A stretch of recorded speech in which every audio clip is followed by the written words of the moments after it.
has carved Ruapuha, his wife Waiata, and in between is their son, Haumia. On the right side of Matuaiwi Whare is a carving of Te Kanawa, and a descendant of his, a female by the name of Punatahi. In Punatahi's hand is a carving of whakaari, a greenstone patu. Whakaari is a taonga that Punatahi, about to become the bride of a rangatira here in Waitomo, his name was Tangitehau, and this patu was regarded as her dowry. Uekaha carving came down to be housed in Matuaiwi Whare, which is of course the whare of the tupuna marae toki kapu, when a kuia of ours, her name was Rangitaukiri, was living very close by to Parahamiti and had been there since she got married. And she was getting old and knew that she couldn't live there any longer. Rangitaukiri was the last person to leave Parahamiti. Before she left, she gave this teko to Kape Te Kanawa for safekeeping. He had it for several years, and then they made a decision that Uekaha needed to be displayed. So Kape brought it down to the marae of Tukikapu, and they put it in the house, the whare of Matua Iwi, to stand and be on display. Now my understanding from the very beginning was Uekaha was only to be on loan and returned to Parahamiti when the people up there resurrected a meeting house or wharenui of their own. Tukutane, of course, was another name for Oke Whare, among others. He was also called Pākira because he had a bald head by the time he became older.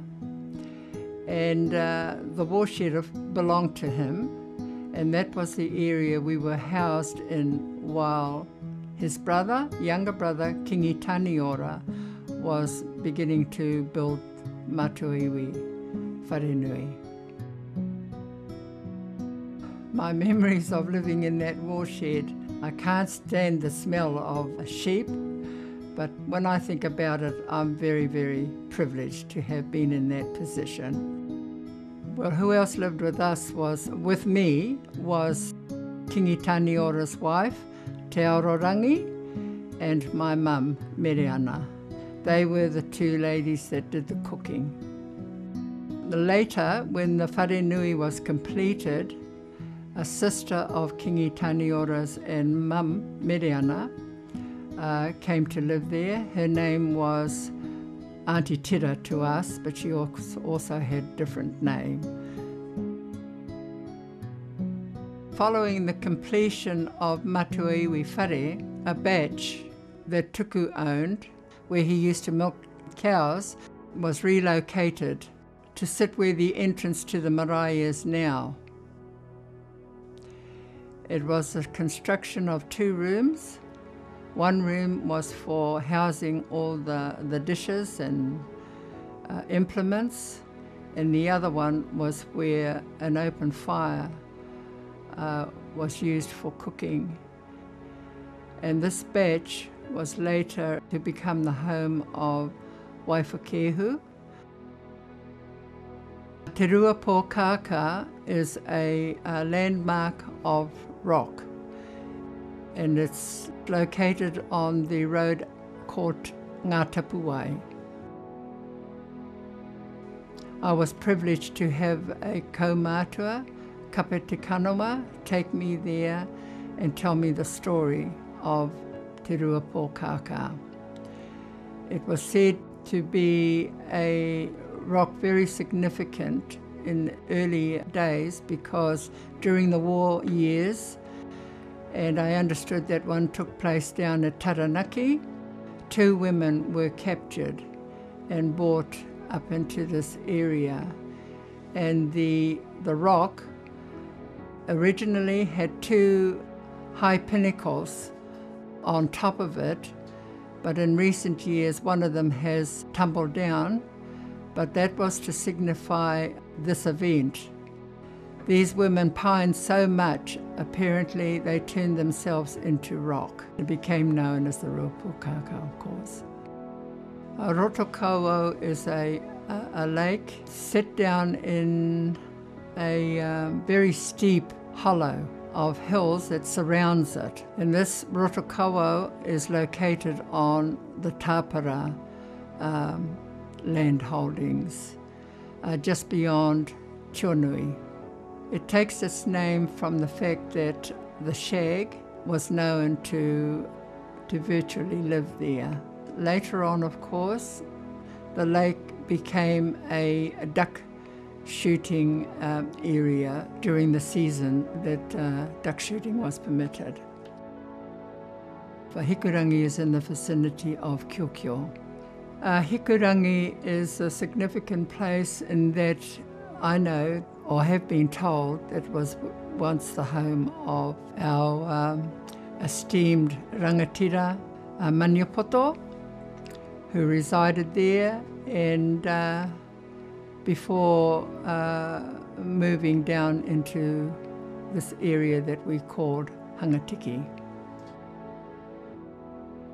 We were aware of the interest that the glowworm cave attracted, because we used to see busloads of people go by and used to wonder what they were going there for.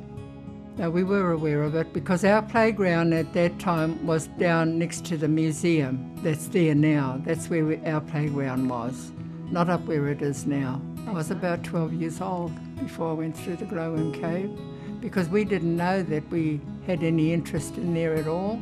My mum, she lived till she was 83 years old. She had no clue that her father owned, interests in that cave and the land around the village. She didn't know.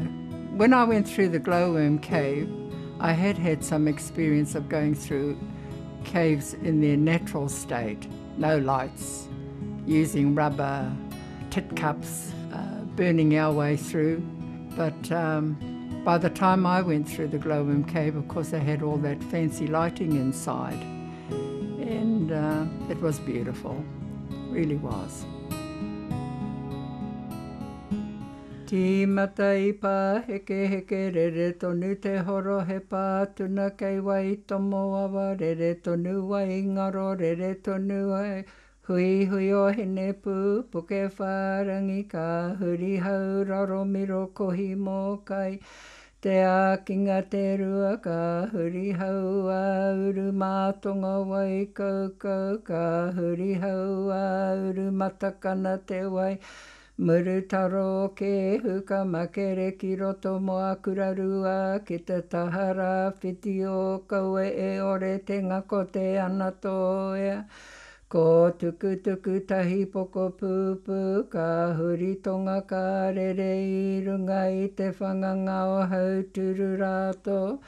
Te puke I ti paparata te popo ka makere ki kuri tuna awa te maikuku te huhu ka eke ki te puku puke o here ngongo ka huri rā whiti mātonga ka makere ki ngā ti manga o manga korora ka eke ki tutu whauwhau rere tika tonu atu ka makere ki pare rā awa e huaina nei ko maro ko parere tonu I te taha hau a uru o tamahere pō ka makere ki roto manga pōhue ka tuki te pau peke I te umu tōtoa ka huri rā whiti I runga I te whanganga o hau turu tuatahi.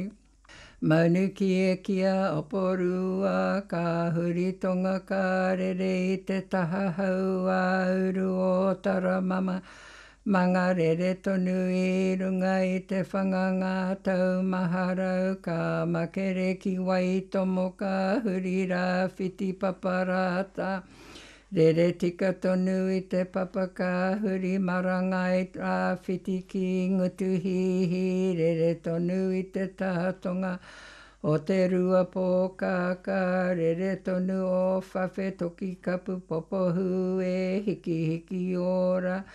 Kia tuki ki te pau pēke I tāware ka huri marangai o tapatū rakamaro te rore kāhu.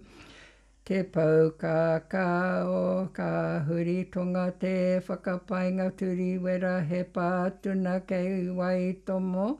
Te whare o tu te uru te taha o rakura ka kati ki te pau pēke I ka hika te aro.